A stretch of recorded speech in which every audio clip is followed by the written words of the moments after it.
What does a typical Vietnamese apartment look like? How do we live? How's the community? What's the difference between a low-income neighborhood and high-rise apartment complexes? Hi, I'm Han. Let me show you where I live. First, let me show you the residential community area.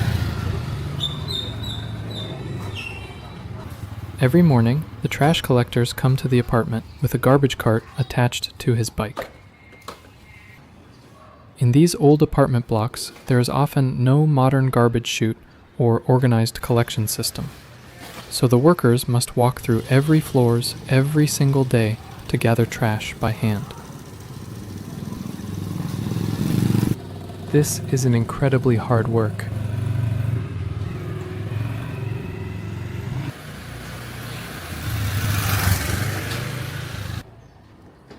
Most people use these 20 liters chug for daily use because the water here is not drinkable. The area has no security booth or amenities.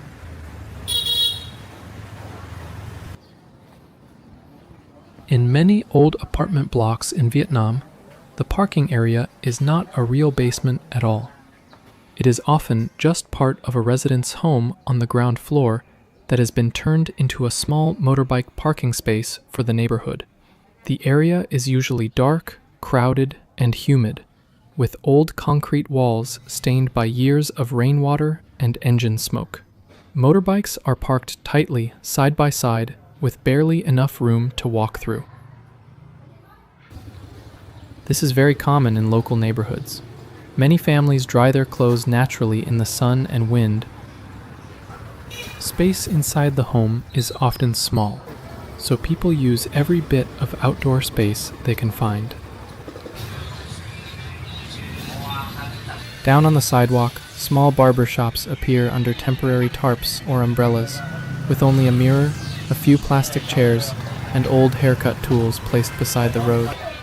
Customers casually sit there while motorbikes pass only a few feet away. This is a rat barrier. People wrap this barrier around the car to protect it, because most don't have a garage.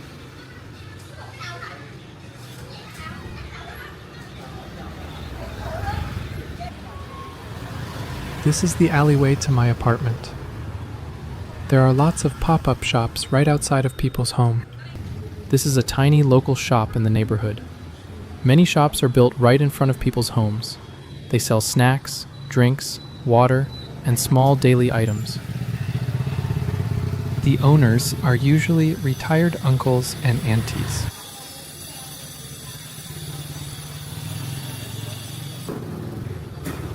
A small motorbike can carry almost anything.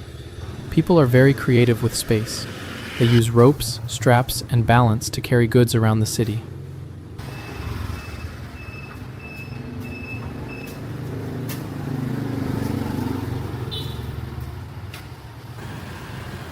This alley feels very local and very Vietnamese. The alley is quiet, but it is still full of life. You can see motorbikes, houses, wires, and small signs.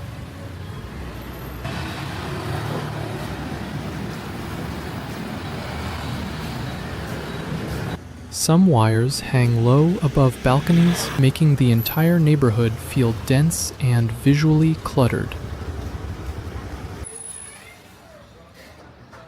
Even though the system looks messy and confusing, it has become one of the most recognizable images of urban Vietnam and old Saigon apartment blocks.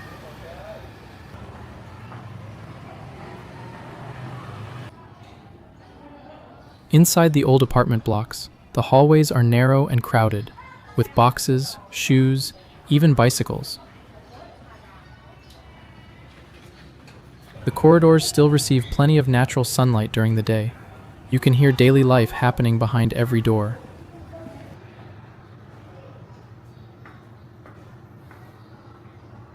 People even bring their valuables all the way up. They want to keep it close to their home so they can see it and lock it.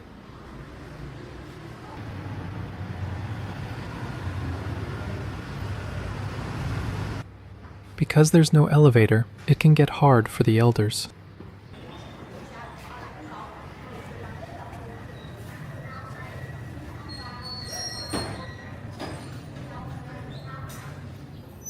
This is the view of my neighborhood. The old apartment block shows the marks of many decades of use and weather. The walls are faded and slightly cracked. Layers of old paint slowly peel away from the concrete surfaces. But it still has a vibrant life to it, with each house has its own character and authentic feelings. Let's go inside my house.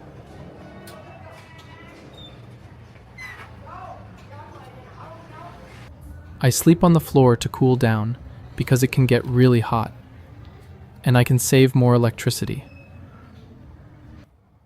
I also use a mosquito net for sleeping. In humid places like my house, mosquitoes can come in easily, especially after rain or in the evening.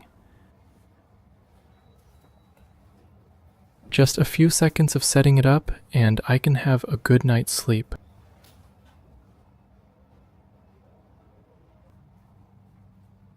This is the kitchen area. It has not been renovated for at least 20 years. You can see dark marks in the ceiling corners. This is usually from moisture, water leaks, or mold.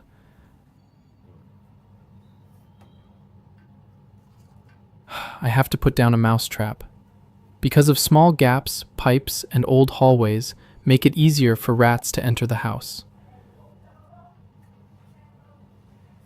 I can still hear them at night.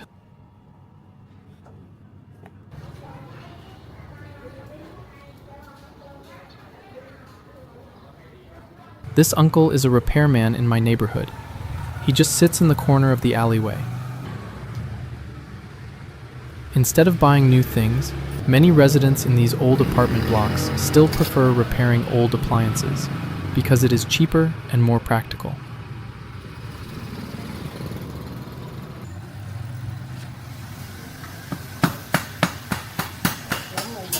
This isn't just a random repair shop. People also gather to chat about almost everything. His entire store is just a worn-out scooter with lots of tools and replacement parts.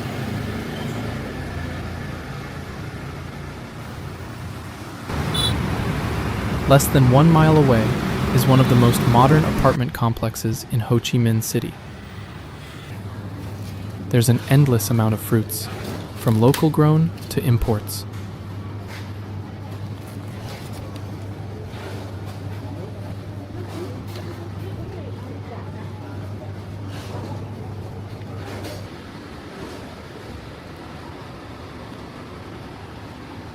The products are not much of a difference, but the convenience is unquestionable.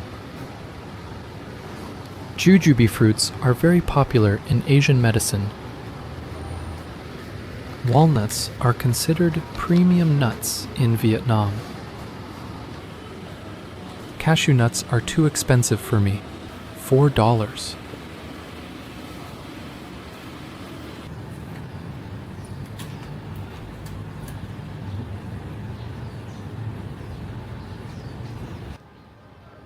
Each villa here can be sold for $1 million, isolated from the outside.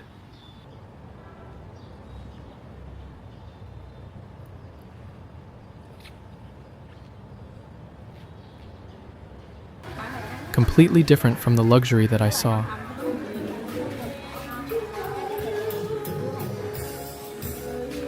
I don't usually go here because I'm not very good at bargaining. I stopped by a small roadside fruit cart to buy some tropical fruits. Because Vietnam has a tropical climate and many farming regions, the fruit is usually very fresh, especially since Saigon is not far from the Mekong Delta River.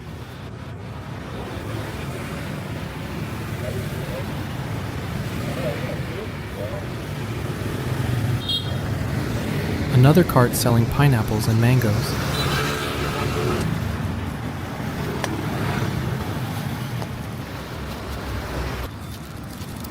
Vietnamese people also love mangoes when they are still sour and crunchy. The mango is sliced into thin pieces, then dipped into a simple mix of chili salt. Many students and office workers buy it because it is cheap and refreshing.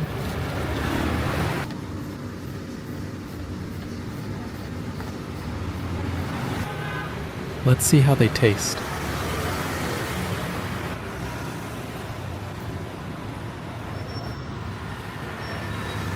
Very sweet.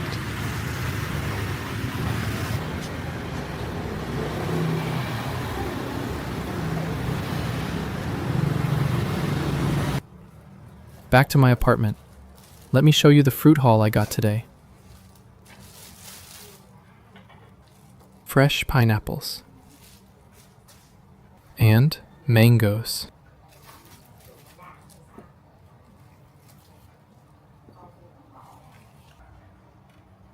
Custard apple is a very popular tropical fruit in Vietnam. On the outside, the fruit has green skin with many small bumps that almost look like scales. But inside the fruit is soft, creamy, fragrant, and very sweet.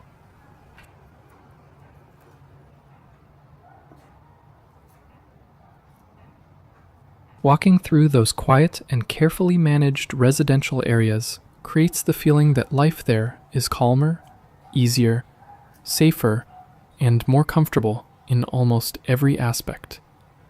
Everything looks modern, organized, and carefully maintained, from the clean streets and polished buildings to the peaceful atmosphere separated from the noise and chaos of the city outside.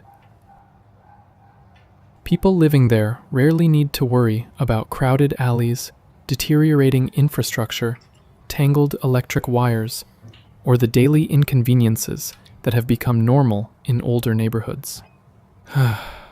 Returning afterward to the old apartment block with its worn concrete walls, narrow corridors, humid air, and aging surroundings makes the contrast feel even stronger.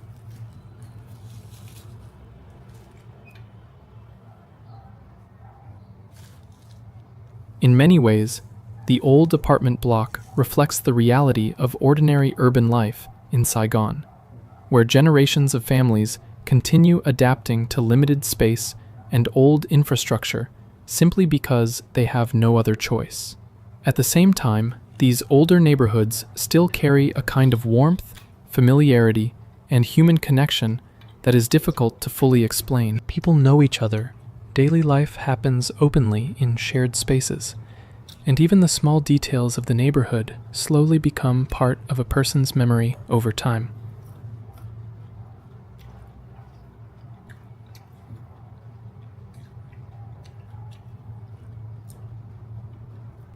Still, after seeing how different life can feel inside those modern luxury communities, it becomes difficult not to imagine a different future. Maybe one day, after many years of work, effort, and financial stability, there will finally be a chance to leave behind the aging apartment block and move into one of those cleaner, safer, and more modern environments. Not only for comfort and convenience, but also for the feeling of finally escaping the limitations of the old neighborhood and stepping into a different stage of life.